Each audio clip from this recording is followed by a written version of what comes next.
Hi everyone, welcome back to my channel, Garden a Little. If you're new here, welcome. If you are not, welcome back. And I have been away from my garden for about 8 days, and this is what it looks like.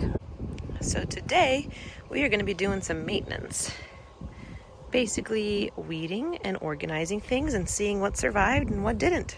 First thing that I notice here is that I actually have, look at that, a strawberry coming along very nicely. That's awesome.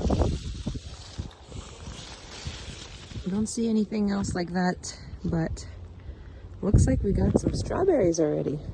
Out of my first glance here, looks like my zucchini seeds have moved over here somehow, because I planted them right over there, and looks like they have transferred to over here. So that's not great. They don't like transplanting, but I'm gonna have to transplant them back to the place that I need them at. And this is just a whole big mess, so thanks for coming along. Okay, so it is pretty windy, and what I've been doing is weeding between the paths, those big plants, if you remember. It looks a ton better, and I've been also weeding the actual beds as well. So for example, this in garlic bed, we have two different plants growing. We have the garlic, and then we have a corn, which is coming up real nicely. By accident, I plucked out a few different corns. The nice thing is that you can tell apart garlic and corn pretty easily because these are nice and baby fresh, and these are garlics, very nice and sturdy. I'm super excited about the progress that this bed has made. This is my pepper bed. I expected to come back to something a little bit better looking. So we have volunteers from last year, a bunch of cilantro, a bunch of dill, and then I have maybe 2 or 3 pepper plants that actually survived. You know, not a great outcome. Honestly, I think I need to be more impressed because it did get down to freezing in Ohio here, and I was out for 8 days. These have not been watered regularly, have not been covered, and they survived. So maybe I am grateful for their survival. It's just like not super exciting. I was also weeding this corn bed up on a far left on my garden here, and I ripped out a few of my corn seeds by accident while weeding because there's a lot of grass and it looked very similar to corn. Like for example, this is grass and this is corn, and this is also grass too actually. So anyways, not a great outcome, but I'm sure it will do fine. So with this pepper bed, I'm actually gonna go ahead and rip out all of these volunteers because I already have cilantro over there, a good amount of cilantro actually, and maybe leave a dill or so because I love dill.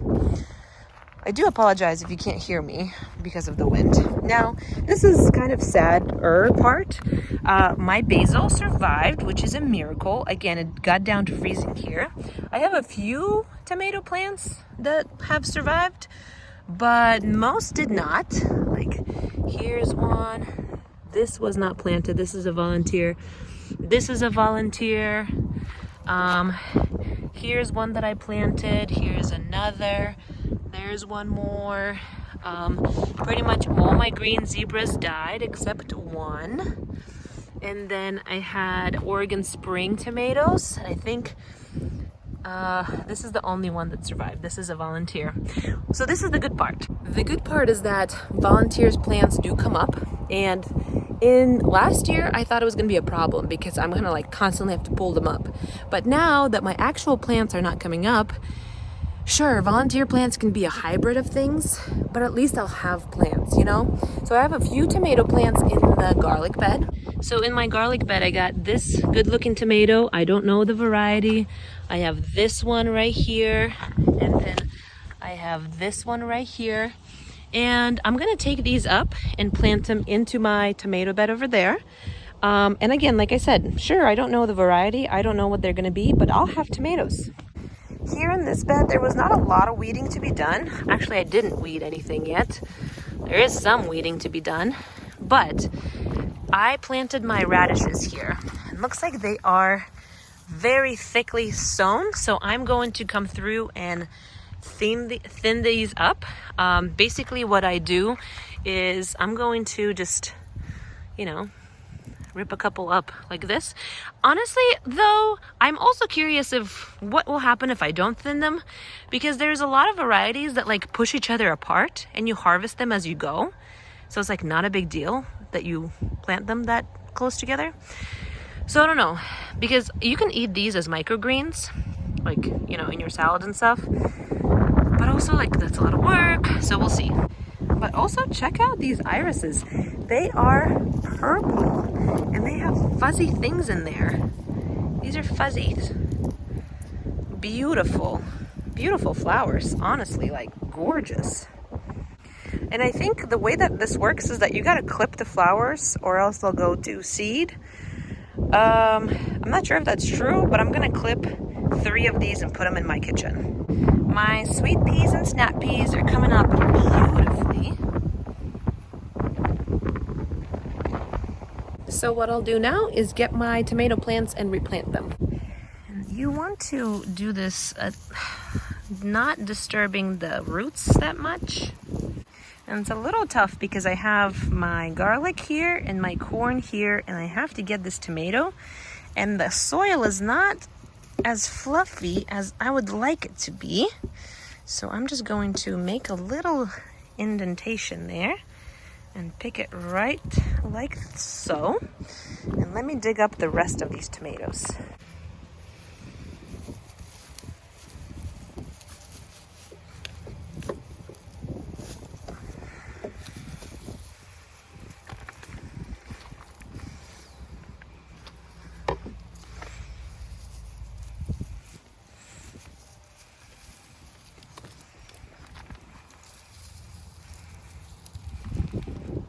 Look at these gorgeous tomato plants. So now let me get some more volunteers that are throughout my garden, and then I'll start planting them. Okay, I literally have too many, so I'm just gonna go ahead and start planting them. So because I know I only have one Oregon spring that survived, I'm gonna place it, this marker right next to it. I know this is the Oregon spring. Otherwise, I'm gonna plant a volunteer here and a volunteer here. Okay, we got some more tomatoes planted here. Before I water, I need to plant my last thing right here. On my graduation, my sweet, sweet cousin Irina gifted me these jalapeno peppers that she started, and there's a bunch that came up.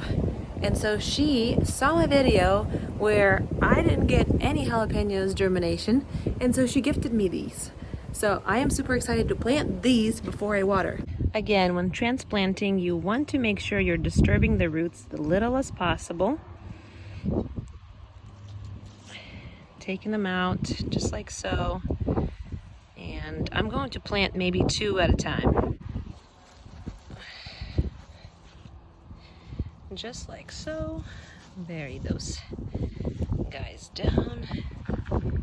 One sad thing is that none of my buena mulatas survived, and that's a shame because that's only one of the peppers that I really wanted to grow.